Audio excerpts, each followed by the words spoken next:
Hello friends, my name is Marina and this is Rapunzel Fiber Arts. We are in my kitchen again today because we are washing something yet again, but instead of yarn, we are washing finished objects. So I've got a shawl, I've got some hats, I've got a cowl, I've got this hat Dana that my friend Lauren from Valkyrie Fibers made me, and I've got a vest and a sweater. So we've got a lot of washing and a lot of blocking that we have to do. I have my blocking mats all set up downstairs, so all we have to do is get this stuff washed and then we can start getting it blocked. I am gonna fill my sink up with nice warm water and then we will get to washing. Stay tuned, folks. All right, friends, so here I am adding some soap to our water and then adding our woolens. This is, again, pretty hot water. Not too hot to touch, but nice and warm. And I am just getting our woolens nice and submerged, being careful not to agitate too much. I really don't want to agitate this and cause any kind of felting. Here's another view. You can kind of see in the surface of the water that there are bubbles rising to the surface. And again, I am being very gentle, just making sure that these are submerged without doing too much agitation. And I'm going to leave these for about 20 minutes in the warm water before I come back to put them in for a rinse. So I am just wringing these out as best I can and then submerging them in some rinse water. I need to get another bucket ready for this shawl because it doesn't fit in the small buckets. But here I go, just getting it submerged. And I don't submerge these in the rinse water for very long. It's only a minute or two before I'm wringing them out and bringing them to be blocked because they don't really need a ton of time in the rinse water. The important stuff is the wash water and then just getting any additional soap out. So you see I'm getting all the water that I can out of this before I bring it downstairs for blocking. And here I've got this shawl.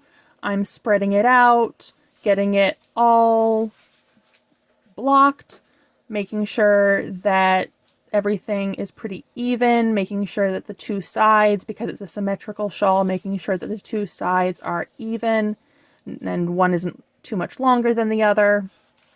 And also there's a little bit of lace in the purple and red sections. So I'm making sure that there's lots of room there so that the lacework is clearly visible. And here we go, doing our second batch. This batch is going to be with a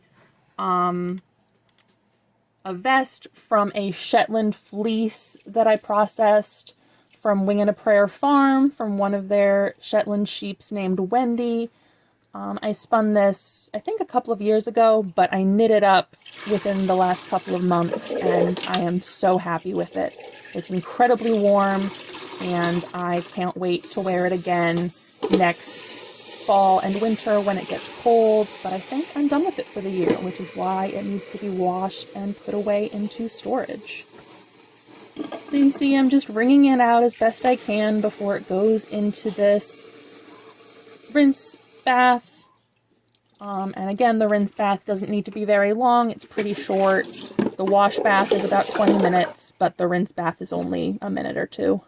And then I squeeze out as much water I can before I bring it back downstairs to be blocked. And I'm not too particular about how I block my hand knits. I don't get out a measuring tape and make sure that the dimensions are perfect. I just try to get it to about the right shape, make sure that no edges are rolling, make sure that the proportions look good, and I just kind of trust that all the work that I put into knitting it will hold true once it's all blocked. And here we go with just our third batch. This is a red sweater that I knit from commercial yarn. It's very warm, very cozy, and I love wearing it in the fall and winter too. So I'm getting it washed up so it can be put away so I can wear it again next year.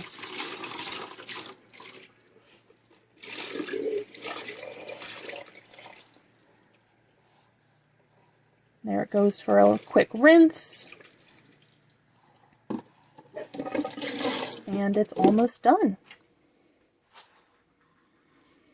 And here we go, another blocking process, pretty much the same as the last one, except here we have sleeves and it's a cardigan instead of a pullover. So there is a little bit of finicky work to do to make sure that the two sides of the front fit well together.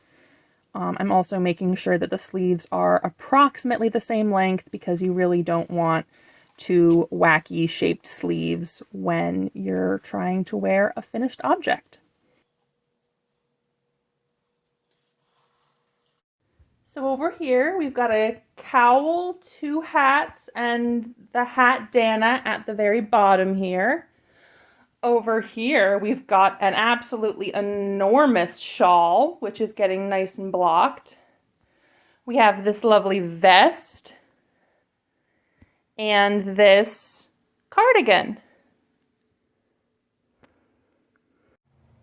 All right, friends, so there you have it. We have washed our woolens so that they can be put away for the summer and be in good shape for the winter. It is really important to wash your woolens. I only do it once a year, this time of year in the spring, after it's too warm to really wear stuff, but before stuff's been sitting for too long, because around this time of year, at least where I live, clothes moths start coming inside this time of year. And so I like to have everything that they can eat, all of the woolens that I have, in airtight storage to protect it from moths. So either these bins that you see behind me, which have gasketed lids so that there's no airflow, or plastic bags that moths can't get through. Something else that I really want to mention is to make sure to completely dry your woolens before you put them in storage, because especially if you do it in airtight storage, there's no way for that moisture to escape, and you could have moisture resulting in mold or something in your woolens, which would not be desirable, or even just an odor thing, because you don't want an unpleasant odor in your hand knits. You know, you don't want that in a cowl or a hat that you're having close to your face.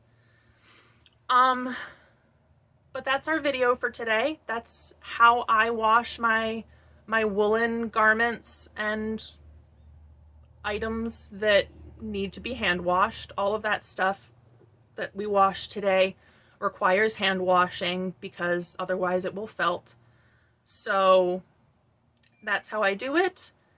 I feel very proud of our progress today. I hope that in a couple of days all of that wool will be dry enough that I can put it in storage for the summer, so I don't have to worry about those moths that I'm seeing around the house nowadays. I have moth traps, and I haven't caught any in traps, but I have seen and killed a couple of moths just fluttering around. So